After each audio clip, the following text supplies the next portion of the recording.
مظلوموں کا ساتھی ہے الطاف حسین، ساتھی مظلوموں کا ساتھی ہے الطاف حسین، جو ظلم سے ڈٹ کر لڑتا ہے، جو کہتا ہے وہ کرتا ہے، ہر مشکل سے جو ہنس ہنس کر ٹکرانے والا ہے، ٹکرانے والا ہے، ساتھی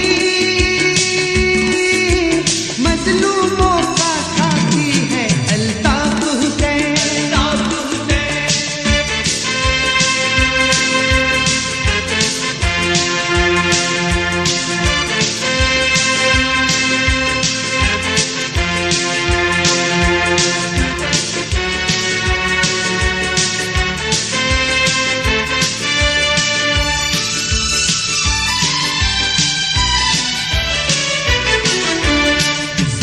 حق پہ جینا سکھایا اسی پہ ہم کو ناز،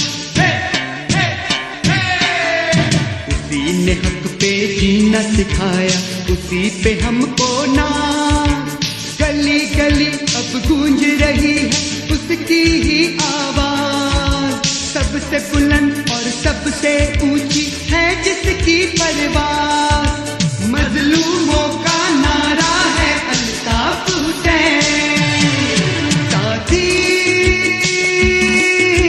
مظلوموں کا ساتھی ہے الطاف حسین، جو ظلم سے ڈٹ کر لڑتا ہے، جو کہتا ہے وہ کرتا ہے، ہر مشکل سے جو ہنس ہنس کر ٹکرانے والا ہے، ٹکرانے والا ہے، ساتھی مظلوموں کا ساتھی ہے الطاف حسین۔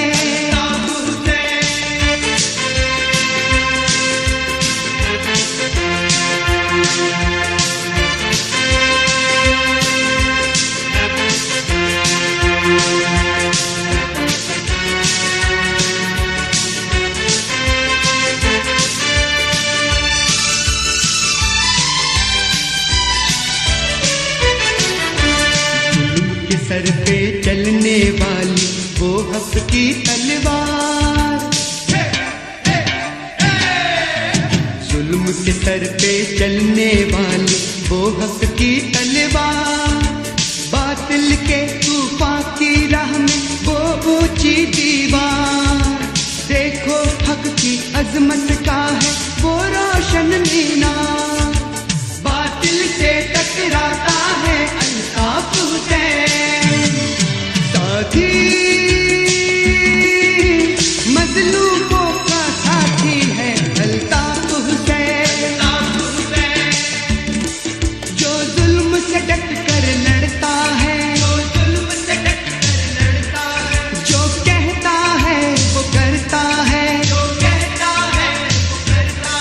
ہر مشکل سے جو ہنس ہنس کر ٹکرانے والا ہے، ٹکرانے والا ہے، ساتھی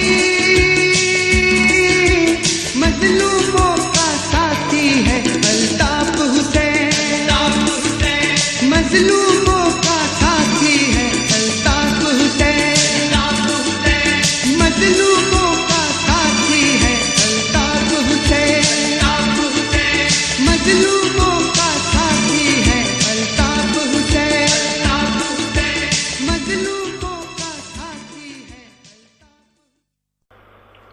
اعوذ باللہ من الشیطان الرجیم، بسم اللہ الرحمن الرحیم،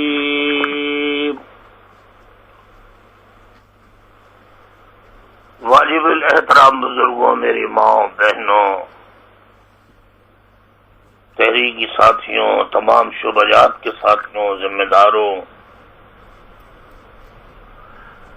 پورے پاکستان کے مظلوم محروم عوام جنہیں حقائق سے ہمیشہ دور رکھا گیا، ان سب کی خدمت میں السلام علیکم۔ خصوصاً میں سلام پیش کرنا چاہوں گا ان ماؤں کو، ان بیٹیوں کو، ان طالب علموں کو، خصوصاً طالبات کو۔ میں نے یہ نوٹ کیا ہے کہ میں نے جب سے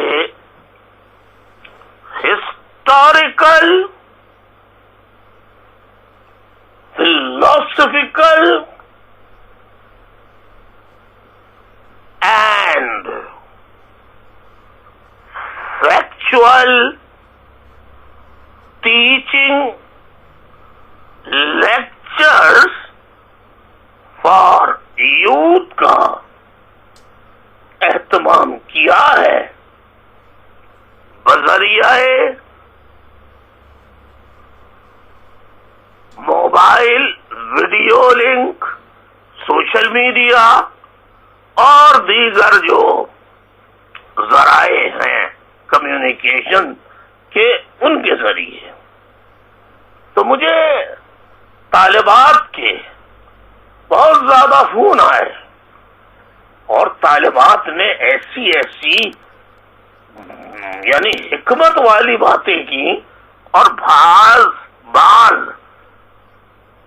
طالب علموں نے، بھائیوں نے ایسی باتیں کی جس سے میری معلومات میں اضافہ ہوا، اور مجھے بہت خوشی ہوئی کہ خواتین بھی، بزرگ بھی، نوجوان بھی، خاص طور پہ جو یوتھ کے لیے یہ پروگرام ہے، طلبہ طالبات کے لیے یہ پروگرام ہے، اس تعلیمی پروگرام کو غور سے سن رہے ہیں اسٹوڈنٹس۔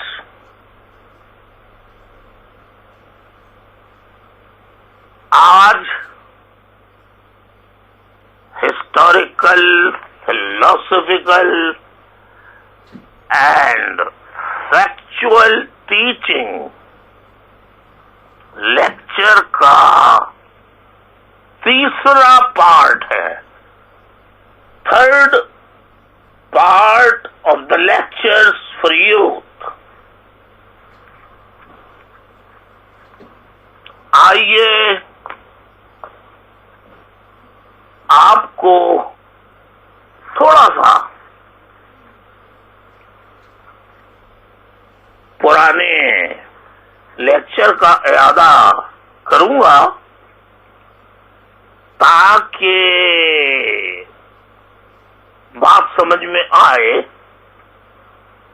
میں نے جو گزشتہ روز تھا وہ یہی بتانے کی کوشش پوری کی کہ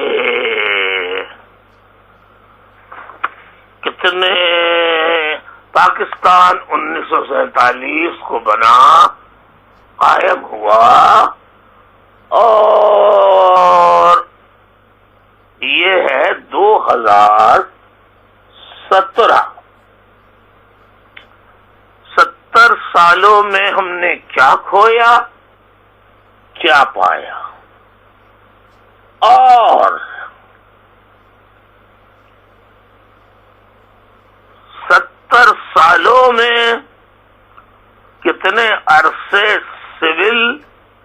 سویلین حکومتیں رہیں اور کتنے سال وردی والوں کی، فوجیوں کی بندوق کے نوک اور زور پر حکومتیں رہیں۔ جمہوریت کے اصولوں کے تحت یہ ملک پاکستان بنا تھا،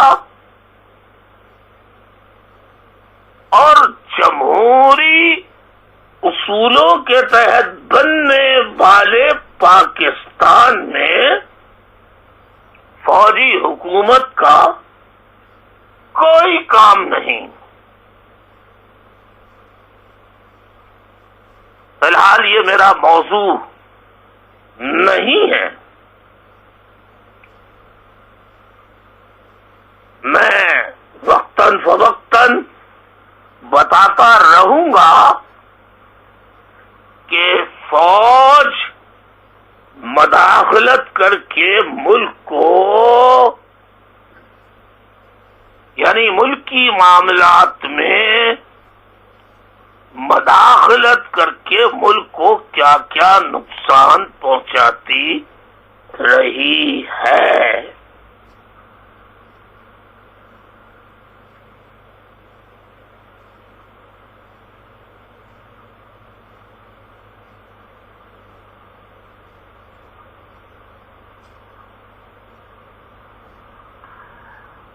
آئیے ساتھیوں، میں یہ آپ کو بتا رہا تھا، پچھلے نشستوں میں بتایا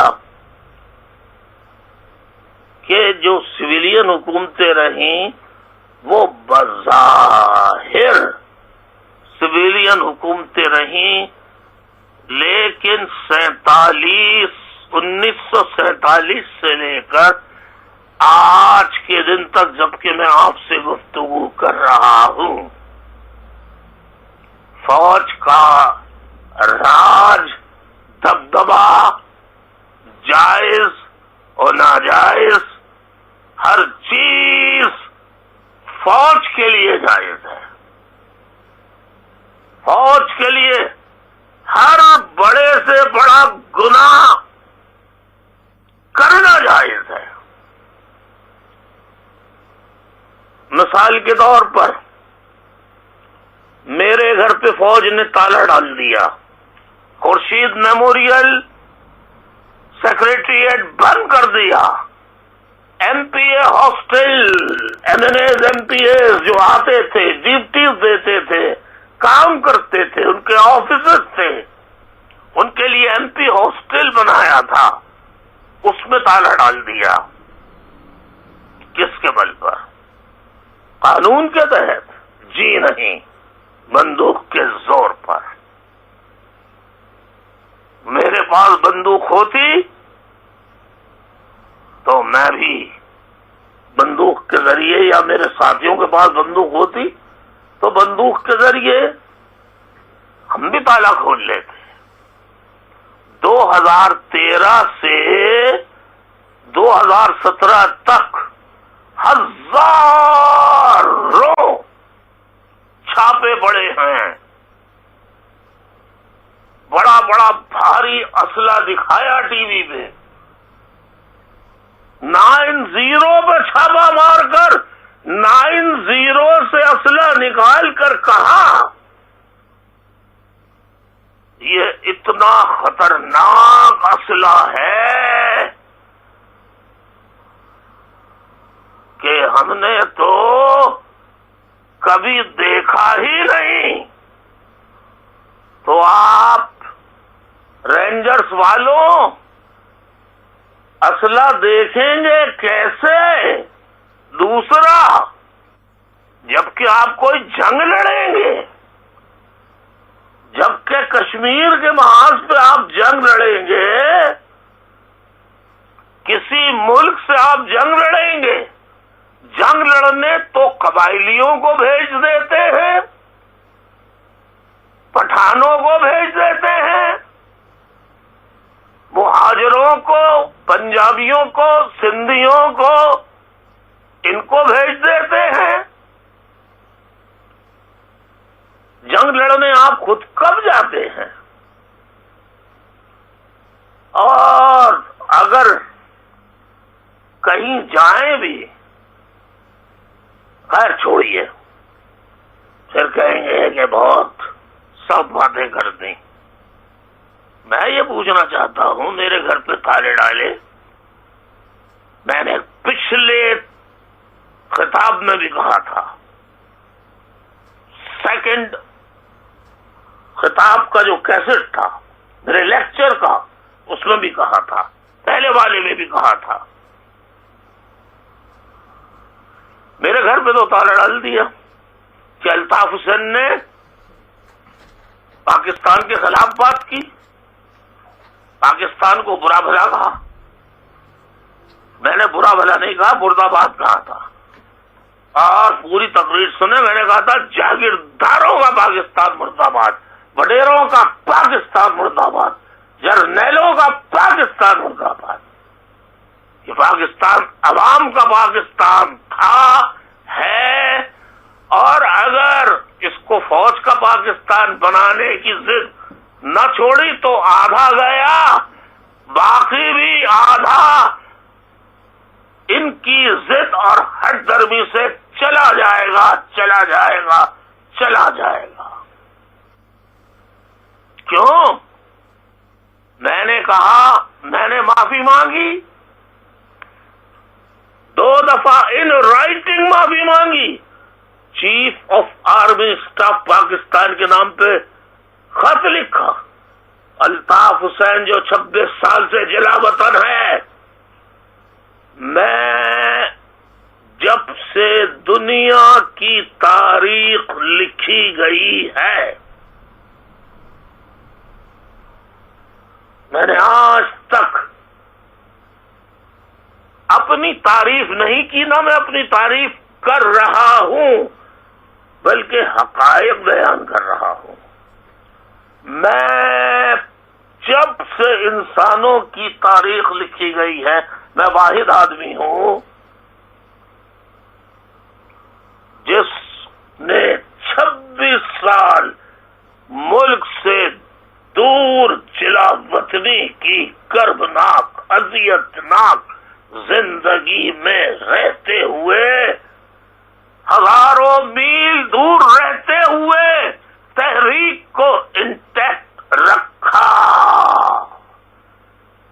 اور اس وقت بھی میرے 51-52 MP ہیں، 7 سینیٹرز ہیں، اور 25 MLAs ہیں۔ اب ڈنڈے اور بندوق اور نکلی ہوئی آنکھیں جو لاشیں ملیں، کھال اتری ہوئی لاشیں ملیں، جب MLAs MPAs اور سینیٹرز دیکھیں تو ان کو جو مواقع ہوتے ہیں، جو مراحت ہوتی ہیں، وہ کارکنوں کو نہیں ہوتی۔ یہاں سینیٹرز نے، MLAs نے، MPAs نے انتہائی بزدلی کا مظاہرہ کیا، حلف سے غداری کی، بے وفائی کی۔ جان اگر کارکن دے سکتا ہے شہداء قبرستان میں، کیا آپ اسی لیے ہیں کہ جائیں اور جا کے فاتحہ پڑھیں، فوٹو کھنچوائیں؟ آپ کیا منتخب نمائندے اسی لیے ہیں کہ شہداء کی یادگار پہ جائیں، فاتحہ پڑھیں، ریل پھولوں کا چڑھائیں، اور فاتحہ پڑھ کے فوٹو کھنچوا کر واپس آ جائیں؟ اور جب آزمائش کا وقت آئے اور آپ کی جان پر ہان پڑے تو آپ سارا ملبہ الطاف حسین پہ ڈال دیں، اور یہ بھول جائیں کہ کس کو اللہ نے وسیلہ بنایا تمہیں قومی اسمبلی کا پارلیمانی لیڈر یا میئر بنانے میں۔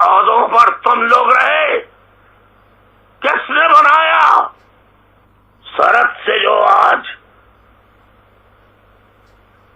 پنجاب سے جو آج سینیٹر ایم پی ایز چاہے وہ کراچی کے ہوں بنائے گئے، کبھی بن سکتے تھے؟ سندھ سے کبھی کوئی سندھی بن سکتا تھا؟ میں نے سینیٹر بنایا، ایم این اے بنایا، سندھیوں کو ایم پی اے بنایا اور آج تک ہے۔ اب اگر وہ بدل جائیں تو اس میں میرا کیا قصور ہے؟ کس کو؟ غریب سندھیوں کو، غریب لوگوں کو بنایا۔ وہ بدل جائیں، ڈر جائیں، وہ چاہتے تو بھاگ بھی سکتے تھے ملک سے، انہیں بہت سہولتیں ہیں، بہت سہولتیں ہیں، لیکن اللہ کے یہاں ان کی پکڑ ہوگی اور روز محشر کے دن شہیدوں کے ساتھ میرے شہید بھائی بھتیجے بھی کھڑے ہوں گے اور میں بھی کھڑا ہوں گا اور کہوں گا شہیدوں پہچانو ان M N As M P S کو، جو جن کی قربانیوں سے یہ M N A M P A بنے اور وقت آنے پہ کہنے لگے شہید ہونا تو غریبوں کا کام ہے، کارکنوں کا کام ہے، ہم تو بڑی بڑی گاڑیوں میں گھومنے والے ہیں، ہمارا کام نہیں ہے، ہمارا کام مال بنانا، اچھے اچھے کپڑے پہننا، اعلیٰ سے اعلیٰ قیمتی برانڈز کے کپڑے پہننا۔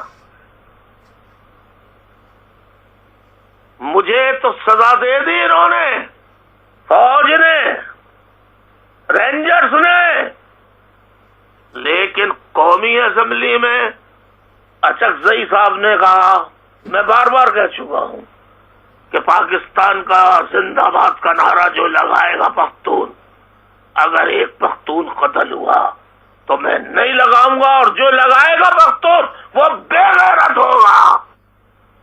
خواجہ آصف نے قومی اسمبلی کے فلور پہ فوج کو جو مغلے ذات کی ہیں وہ قومی اسمبلی کے ریکارڈ کا حصہ ہیں۔ تو جب میں نے یہ بات رینجرز والوں کے فوج کے سامنے رکھی کہ آپ یہ مقننہ ہے، قانون بنانے والے، یہ یہاں پہ آپ کو گالیاں دے رہے ہیں، برا بھلا کہہ رہے ہیں، آپ نے ان کے خلاف کوئی کارروائی نہیں کی، اور جنہوں نے اسلام آباد میں کھڑے ہو کر فوج کو للکار کر کہا تمہیں تو لڑنے ہی نہیں آتا، لڑنا ہمیں آتا ہے، ہم سے جھگڑو مات، ہم سے ٹکراؤ گے تو پاش پاش ہو جاؤ گے، ڈر گئے ڈر گئے ڈر گئے، اور کہنے لگے کہ بھائی یہ انہوں نے وہ مقننہ کا ایوان ہے، قانون ساز ایوان ہے، تو قانون کا جہاں ایوان ہو وہاں آپ فوج کو برا بھلا کہیں، پاکستان کو برا بھلا کہیں، تو وہ قانون کے دائرے میں رہ کے بات کر رہے ہیں، لہذا ان کے اوپر کوئی مقدمہ نہیں بنے گا۔ الطاف حسین نے تو کسی قومی اسمبلی کے منتخب ایوان میں، قانون کے ایوان میں بات نہیں کی، اس نے تو سڑک پہ بات کی، عوام سے بات کی، تو وہ مجرم ہوا۔ میں نے کہا بھائی یہ کون سی بات ہے کہ قانون کے ایوانوں میں قانون کی بات کی جائے تو قانون نافذ کرنے والوں کے خلاف بات کی جائے، تو کہو یہ تو قانون والوں کا ایوان ہے، وہ جو چاہے ہمیں کہیں۔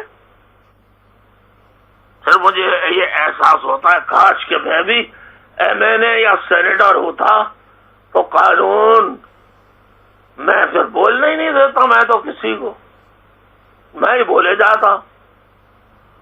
یہ بالکل ایسا ہی ہے جیسے کہ قانون نافذ کرنے والے جو بریگیڈیئر اور رینجرز والے پکڑتے ہیں، تشدد کر کے مار دیتے ہیں، آنکھیں نکالتے ہیں، کھال نکالتے ہیں، برف پہ لٹاتے ہیں، ناخون نکالتے ہیں، ان کے جسموں کو ساتھیوں کے ڈرل کر کے انہیں شہید کر دیتے ہیں. یہ جائز ہے، کہتے ہیں ہم جائز کر رہے ہیں.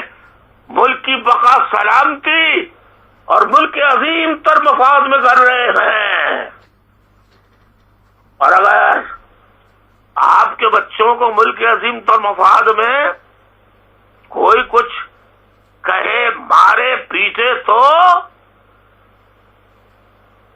اس طرح آنکھیں نکالے تو آپ کے دل پہ کیا گزرے گی؟ آپ کے دل پہ کیا گزرے گی؟ اس وقت پاکستان میں نام نہیں لوں گا، آج کل ایک بہت مشہور فلمی اداکارہ سابقہ پاکستان کا دورہ کر رہی ہے. ان کو فوجی جرنیلوں کے لڑکوں نے اس کے گھر میں گھس کر بیٹے اور شوہر کو رسی سے باندھ کر اور اس کے سامنے اس اداکارہ کے ساتھ جو سلوک کیا ہے بےایمانہ، وہ میں یہاں بیان نہیں کروں گا. مائیں بہنیں بیٹیاں سن رہی ہیں. تو وہ پکڑے گئے، انہیں سزائے موت ہو گئی، لیکن ان سب کا تعلق پنجاب سے تھا، جرنیلوں کے بیٹے تھے، غریبوں، کسانوں، ہاریوں، مزدوروں کے بیٹے نہیں تھے.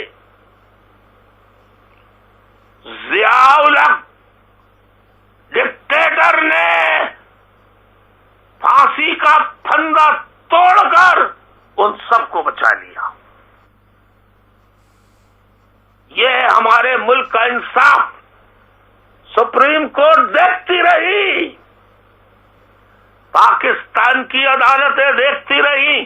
پاکستان کی عدالتوں کا تو یہ حال ہے، 75 سالہ پروفیسر جس نے لاکھوں اسٹوڈنٹس پڑھائے، اس کو گرفتار کیا ہوا ہے بغیر کسی جرم میں.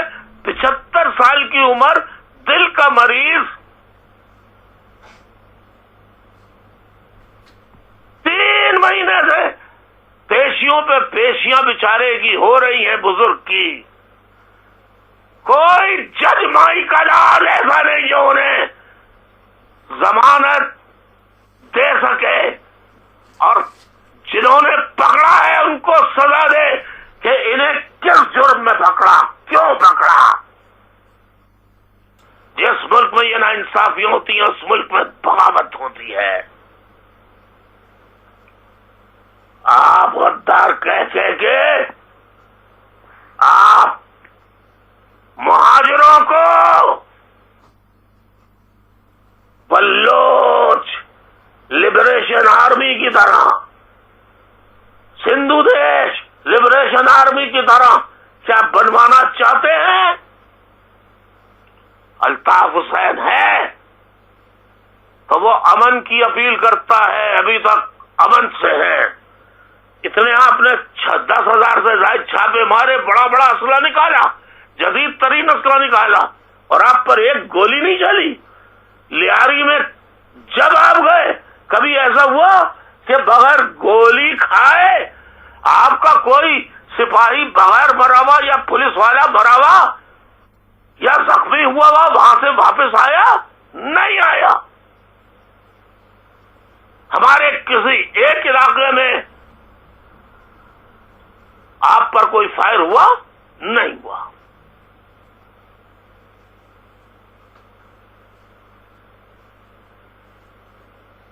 آپ کہتے ہیں کہ کرتے ہیں ہم قانون کے دائرے میں کرتے ہیں. کس آئین کی کتاب میں لکھا ہے کہ آپ گرفتار کر کے لوگوں کو حراست میں بغیر عدالت میں پیش کیے، ان پہ تشدد کر کے، ان کی آنکھیں نکال کے، ان کے جسم جلا کے، برف پہ لٹا کے، جسم کو ڈرل کر کے ان کو ہلاک کر دیں، ان کو شہید کر دیں؟ کون سے آئین میں لکھا ہے؟ کس اسلامی کتاب میں لکھا ہے؟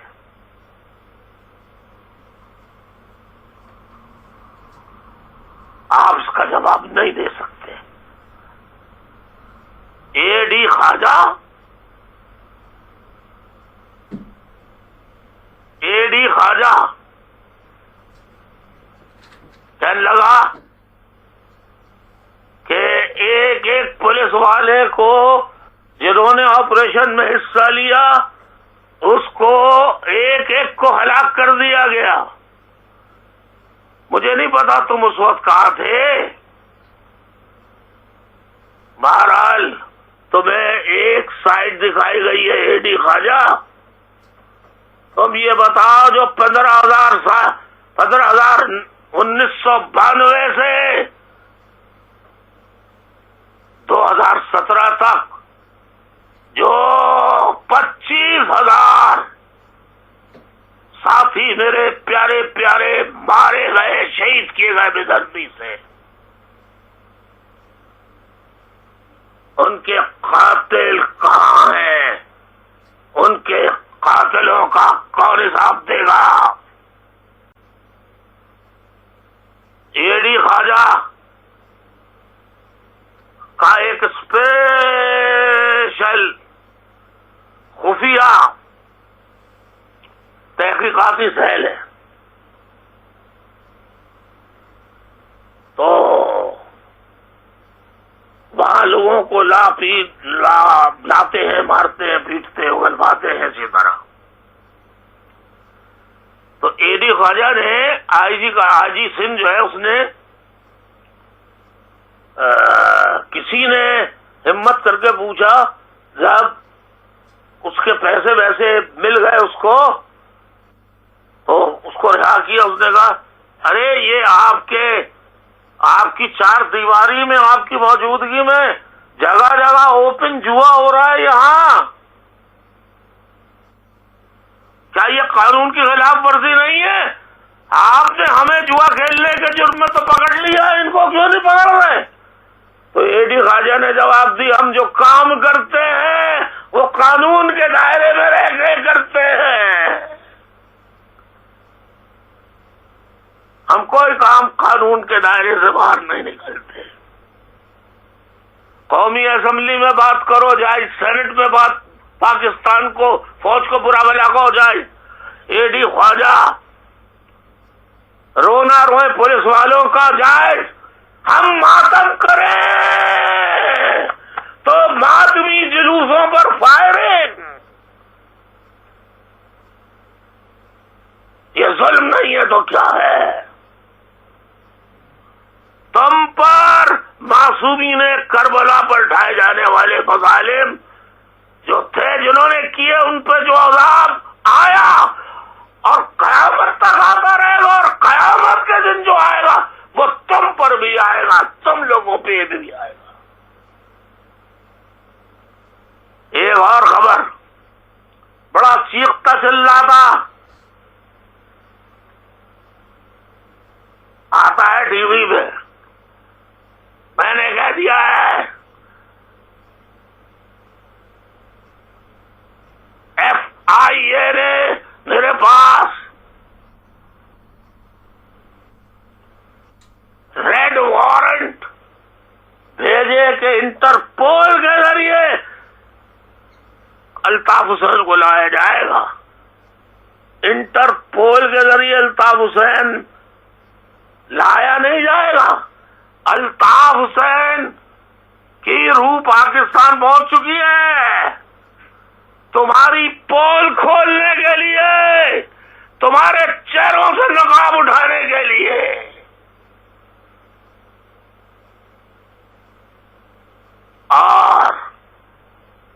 تمہاری پول کھلے گی تو تمہاری آنکھوں سے بغیر چانٹا لگائے خون نکلے گا، کانوں سے خون نکلے گا، ناک سے خون نکلے گا، تو تمہیں ہر وارنٹ ریڈ نظر آئے گا. اسے کہتے ہیں ریڈ وارنٹ انٹرپول.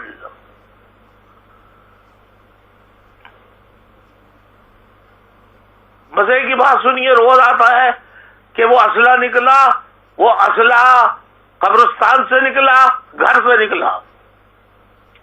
ترجمان رینجرز کیا بیان دیتا ہے؟ یہ اسلحہ نکلا اور یہ اسلحہ عسکری ونگ لندن والوں کو استعمال کرنا تھا. میں رینجرز والوں سے پوچھتا ہوں، رینجرز والوں کیا اسلحہ بولتا ہے؟ اسلحہ کی زبان ہوتی ہے؟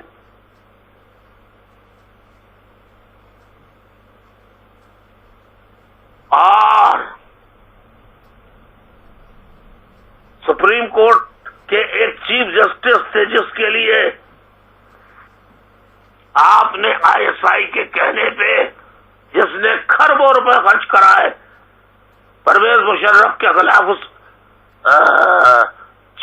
Chief justice supreme court Iftikhar Chaudhry کے لیے، صاحب افتخار احمد چودھری کے لیے. لیکن جب سپریم کورٹ میں مقدمہ کیا، یہ رسیدیں ہیں، یہ کریڈٹ کارڈ کی رسیدیں ہیں، یہ فلاں چیز کی رسید ہے، اتنی گاڑیاں تمہارے بیٹے ارسلان کو دی، اتنی گاڑیاں تمہارے بیٹے فلاں کو دی، تم نے کچھ نہیں کیا، تم نے اس کے خلاف کوئی ایکشن نہیں لیا. آج تک نہ چیف جسٹس کا کچھ ہوا، نہ ارسلان کا کچھ ہوا. ہمارے ملک میں عدالتی نظام یہ ہے. انٹرنیشنل کمیونٹی کے لوگوں، میرے اس بیان کو ٹرانسلیٹ کروا کے سنو. If you try to understand where in Pakistan the rule of law, does it exist or not? And you remain. I request the international community to send their representatives to Pakistan. I will show thousands and thousands orphans, widows, whose breadwinners were brutally, extrajudicially executed. The world, unfortunately, is silent about this ongoing genocide of Muhajir. جو بلوچ اپنے حقوق مانگ رہے ہیں، ان کی لاشوں کے انبار لگے ہوئے ہیں.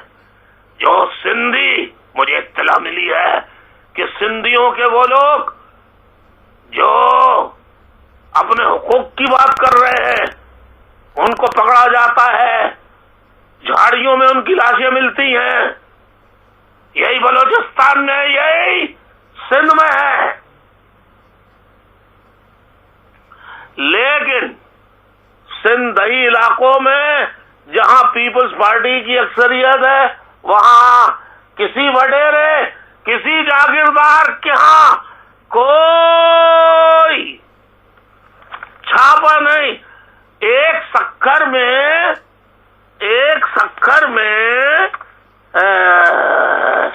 وہ اللہ بلا کرے، سکھر میں نہیں، لڑکانہ میں چھاپا پڑا. اس کا نام تھا شاید اسد کھرل. رینجرز والے پہنچے اسے گرفتار کرنے کے لیے.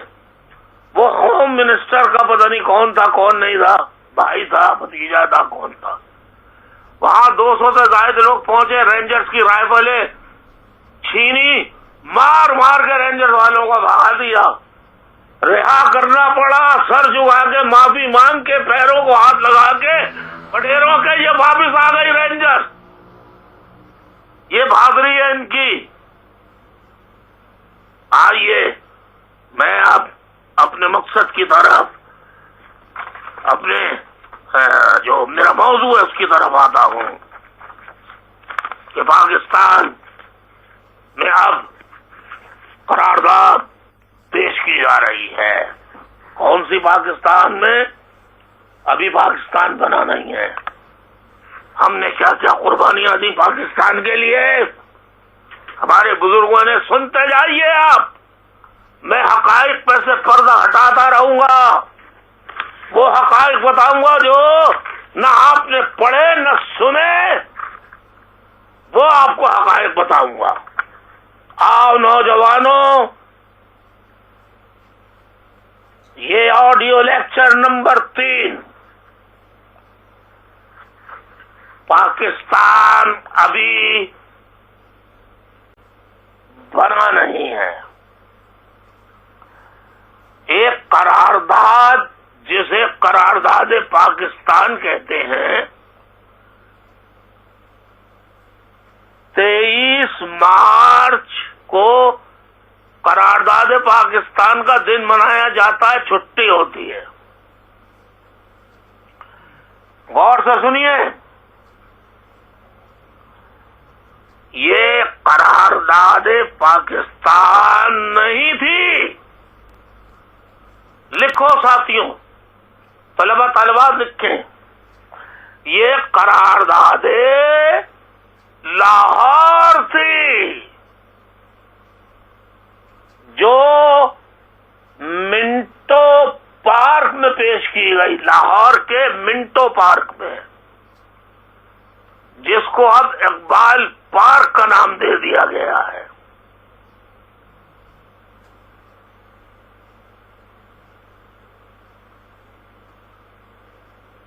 قرارداد پاکستان 1940 کو منٹو پارک میں پیش کی گئی. یہ کون کہہ رہا ہے؟ جنہوں نے قرارداد لاہور کو قرارداد پاکستان. ایک بات میں آپ کو بتا دوں، طالبات، کسی کتاب سے آپ مجھے نکال کے بتا دیں کہ یہ قرارداد پاکستان ہے، یا اس قرارداد میں لفظ پاکستان استعمال ہوا ہے؟ ہوا ہی نہیں ہے. پاکستان استعمال نہیں ہوا. بہرحال آئیے چلتے ہیں. قرارداد لاہور آپ کو پتا ہے کس نے لکھی؟ تحریر کس نے کی تھی؟ سر محمد ظفر اللہ خان نے تحریر کی تھی. سر محمد ظفر اللہ خان احمدی جماعت سے تعلق رکھتے تھے، جنہوں نے قرارداد بقول آپ کے پاکستان پیش کی. آج انہیں کافر کہہ کر ان کے گھروں مساجد پر حملے کیے جا رہے ہیں.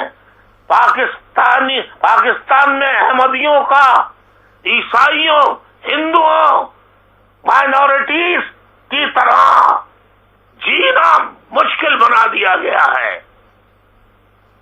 میرے علاوہ کون بولتا ہے؟ ہر مظلوم کے لیے، عیسائیوں کے لیے، ہندوؤں کے لیے، سکھوں کے لیے، تمام مائنورٹیز کے لیے میں آواز اٹھاتا ہوں. میں الطاف حسین، منٹو پارک لاہور میں یہ قرارداد 23 مارچ کو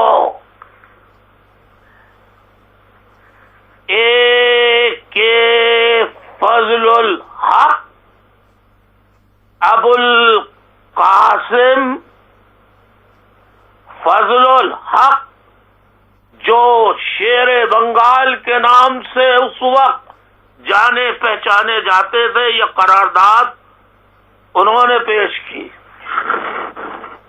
ساتھیوں، یہاں ایک مزے کی بات بتا دوں، یہ اتنے ذہین لوگ ہیں اسٹیبلشمنٹ کے کہ یہاں کہا گیا ایک یادگار بنائی جائے، قرارداد پاکستان کی یہاں قرارداد پاس ہوئی تھی، اس کی یادگار بنائی جائے، تو مینار پاکستان بنا کر اس کا نام رکھا یادگار پاکستان۔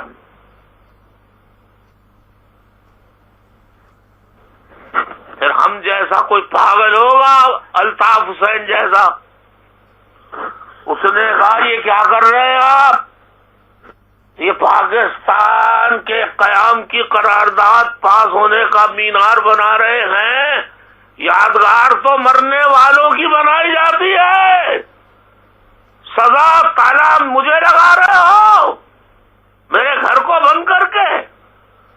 تو اس کا نام یادگار پاکستان تبدیل کر کے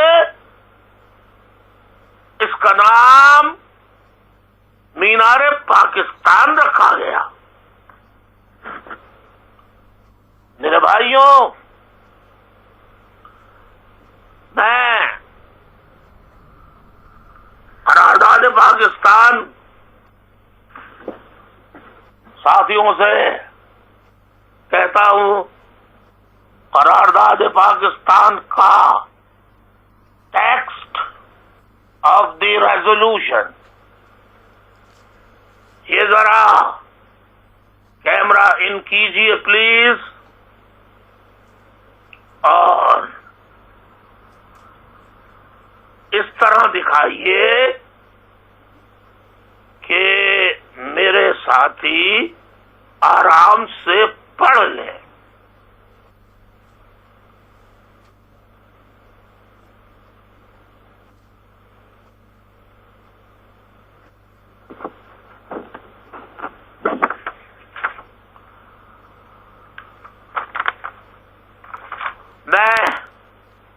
میں بھی پڑھ دیتا ہوں۔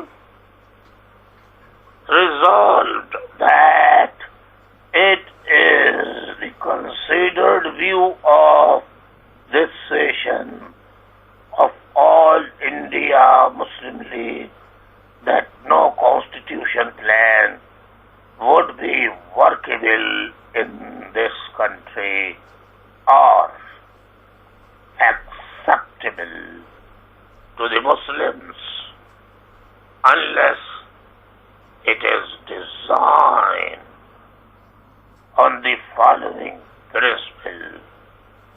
This, that geographically contiguous units are demarcated into regions which should be constituted with such territorial readjustments as may be necessary, that the areas in which the Muslims are numerically in a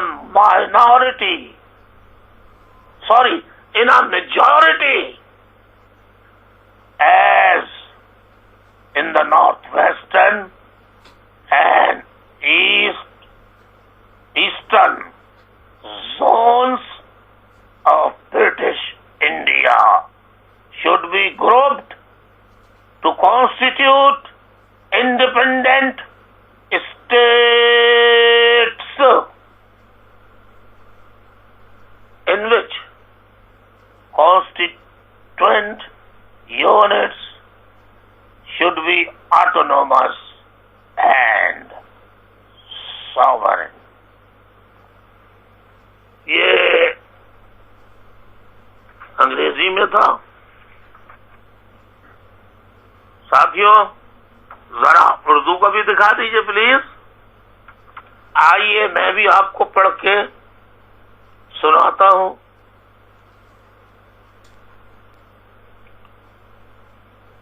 قرارداد لاہور 23 مارچ 1940. 23 مارچ 1940 کو شیر بنگال مولوی فضل الحق نے قرارداد Lahore Manto park Lahore میں پیش کی، جو پاکستان کے قیام کی بنیاد بنی. بعد ازاں اس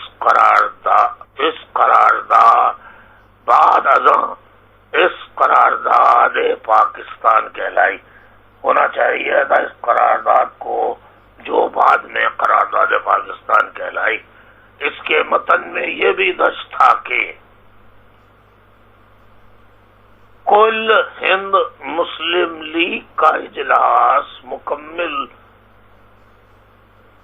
غور و خوض کے بعد اس نتیجے پر پہنچا ہے کہ اس ملک میں کوئی بھی آئین اس وقت تک قابل عمل اور مسلمانوں کے لیے قابل قبول نہیں ہوگا جب تک کہ اسے بنیادی اصولوں پر تیار نہیں کیا جاتا، یعنی جغرافیائی طور پر متصل اکائیوں کی ایسی خطوں کی صورت میں حد بندی کی جائے جن کی تشکیل ضروری علاقائی رد و بدل کے ساتھ اس طرح کی جائے کہ وہ علاقے جن میں مسلمانوں کی اکثریت ہے، جیسا کہ ہندوستان کے شمال مشرق اور شمال مغرب میں ہے،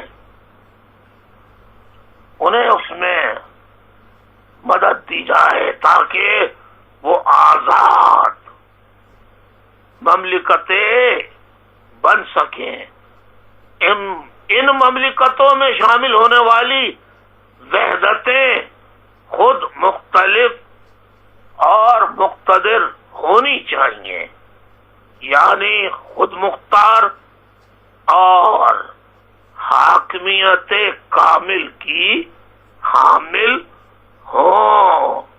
خود مختار ریاست کا نہیں، خود مختار پاکستان کا نہیں، خود مختار ریاستوں کا ذکر کیا تھا.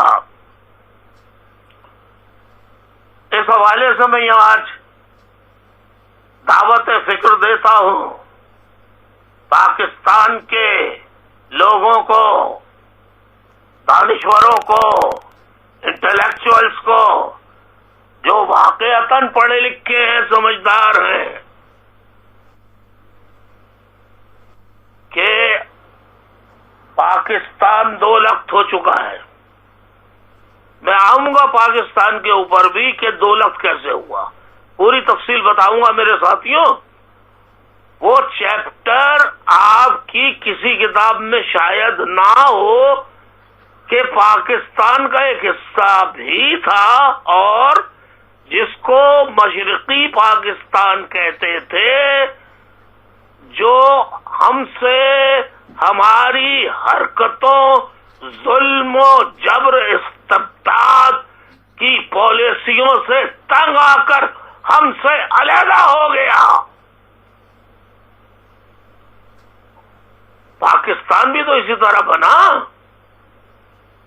تو یہاں اگر صرف اکثریتی صوبے کی حکمرانی ہوگی کہ ہماری سب سے زیادہ تعداد ہے، تو حضور اس طرح اکثریتی ہیجمنی کے تحت بغیر صوبوں کو برابر کا حصہ دیے بغیر، ان کے برابر کی شراکت کیے بغیر آپ احساس شراکت ان میں پیدا نہیں کر سکتے. حب الوطنی کا کوئی تعویذ نہیں آتا، حب الوطنی کا کوئی وظیفہ نہیں آتا. آپ کا عمل، حکومت کا عمل، وہ محب وطن بناتا ہے، وہی علیحدگی پسندی پر مجبور کرتا ہے اور لوگ آزاد ریاستوں کا مطالبہ کرنے لگتے ہیں، آزاد وطن کا مطالبہ کرنے لگتے ہیں۔ یہ اصول ہے، یہ کلیہ ہے۔ لیگ آف نیشن ہوا کرتی تھی، کتنے ممالک تھے آزاد؟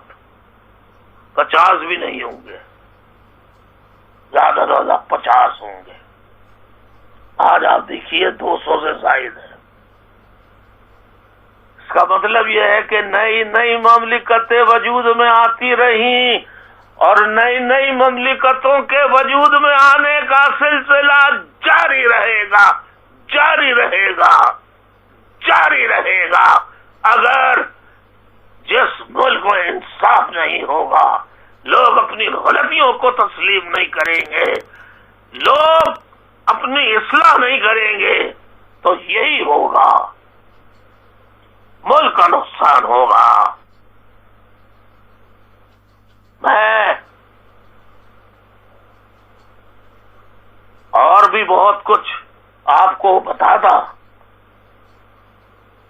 اور بتاؤں گا میں، زندگی رہی، کیونکہ مجھے یہ بھی کہا گیا کہ ہم سب بزی چل رہے ہیں، تو ذرا اگر دورانیہ کم ہو جائے لیکچر کا، تو میرا خیال یہ ہے کہ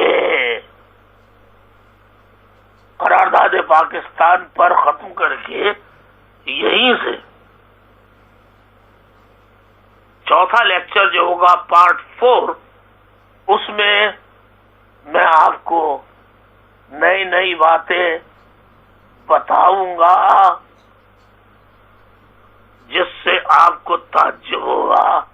ایک بات تو میں نے آج بتا دی کہ میر ظفر اللہ، سر محمد ظفر اللہ خان نے قرارداد لاہور تحریر کی تھی، اور یہ احمدی جماعت سے تعلق رکھتے تھے، جس کا جینا، عبادت کرنا ایک طرح سے ناممکن پاکستان میں بنا دیا گیا ہے۔ اس کے بعد ایک اور فقہ کے لوگ آئیں گے، میں ابھی اس بارے میں بات نہیں کر رہا، لیکن جب آپ سنیں گے تو آپ کانوں میں یا تو انگلیاں ٹھوس لیں گے، یا شاید ٹیپ بند کر دیں، آپ سے سنا نہ جائے۔ بہرحال دعا کیجئے اللہ آپ کو سلامت رکھے، سب کو خوش رکھے۔ میں اسی طرح آپ کو علم کی روشنی سے جو کچھ اس ناچیز کو اللہ نے تھوڑا بہت بھی دیا ہے، میں اپنے ساتھیوں تک منتقل کرنا چاہتا ہوں۔ جو بک گیا وہ بک گیا، جو ڈر گیا وہ ڈر گیا۔ آپ کو اپنی قبر میں جانا ہے، لہذا آپ اپنی فکر کیجئے، ثابت قدم رہیے۔ توبہ کر سکتے ہیں تو توبہ کر لیجئے کہ غلطی ہو گئی، اللہ سے، اللہ سے، اللہ سے۔ میرے بھائیوں، ماؤں، بہنوں، بزرگوں، خاص طور پہ یوتھ، آج کا لیکچر میں یہیں ختم کرتا ہوں۔ انشاءاللہ چوتھے لیکچر میں قرارداد پاکستان کے بعد مزید تاریخ کو آگے بڑھاؤں گا۔ بہت بہت شکریہ، اللہ آپ کا حامی و ناصر ہو۔ وآخر دعوانا ان الحمدللہ رب العالمین۔ السلام علیکم ورحمۃ اللہ وبرکاتہ۔